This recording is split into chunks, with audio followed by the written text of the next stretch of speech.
Uni's company runs a large manufacturing plant on the outskirts of Pune. For today, the boys will be working in the factory where heating machines are assembled. Sort of looking forward to it, sort of not. It's like pretty hot, but it's like interesting, something new, so, you know, we'll see what happens. See how it goes. Peter, listen, you are sending this material for making a car. Yeah. Okay, car needs 4 wheels, Yeah. 1 steering, Yeah. 1 handle, 4 doors. Yeah. So you have to check whether 4 doors are going. Sweating like a pig. Over at the other end of the plant, Jocelyn's doing a stock check.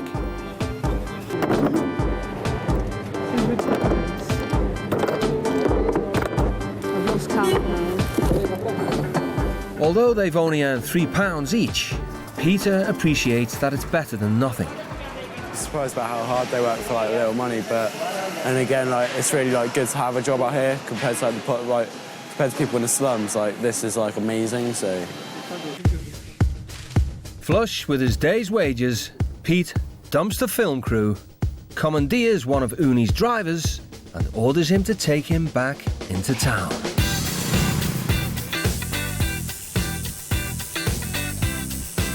the whole point of me coming out was to come out here and have a bit of fun, which I'm doing.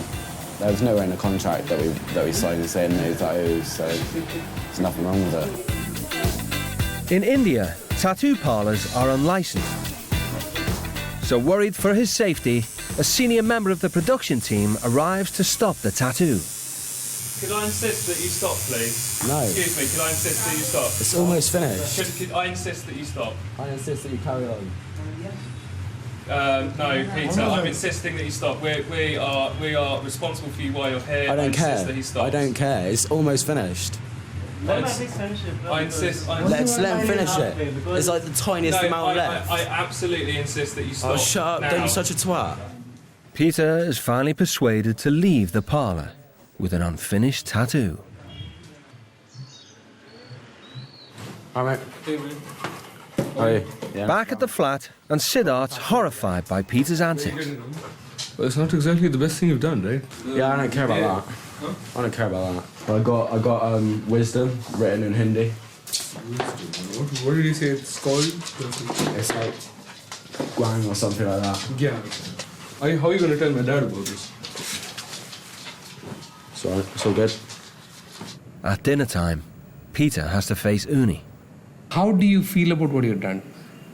Be honest with me. I'm like glad I got it. Yeah. I'm annoyed that it was stopped, so Yeah. it's not fully finished. I mean, it's my body. I mean, it's my choice whether or not I deface it.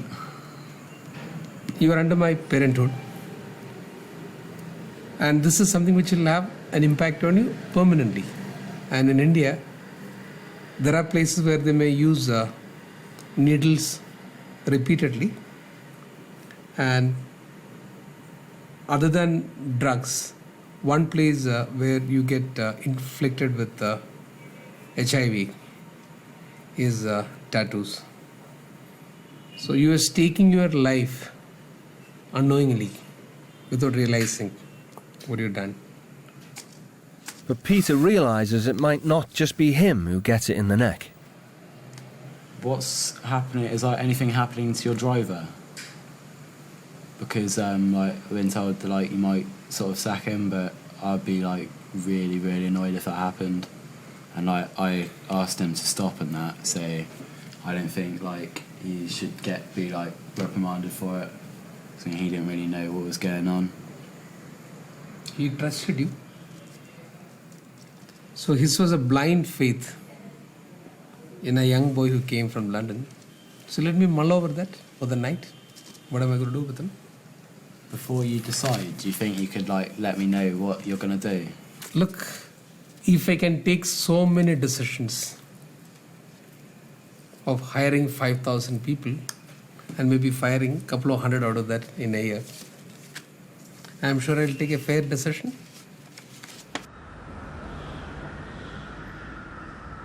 I'm containing my feelings at this point of time. I'd want him to be undergoing the tension for the night. That what would happen to the driver. That's a punishment for him. He's obviously not very happy. it's quite annoying as well, not knowing what's going to happen. Like, I asked him like if he could let me know what happens before he like makes a decision, and he was just like, I'll make a fair decision. I'm in charge of all these people. I was like, all right. So I don't think I'll find out what happens until it happens.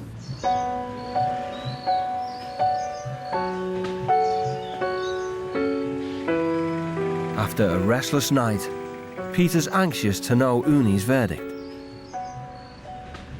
What have you decided about what you're going to do with your driver? Well, I'm giving him the benefit of doubt because he's worked with me for more number of years, and he has shown his integrity and honesty for years together. Giving credence for that, I'm deciding to keep him. Right. Good. But please recognize for a fact that this is the way in life you can put others also into trouble.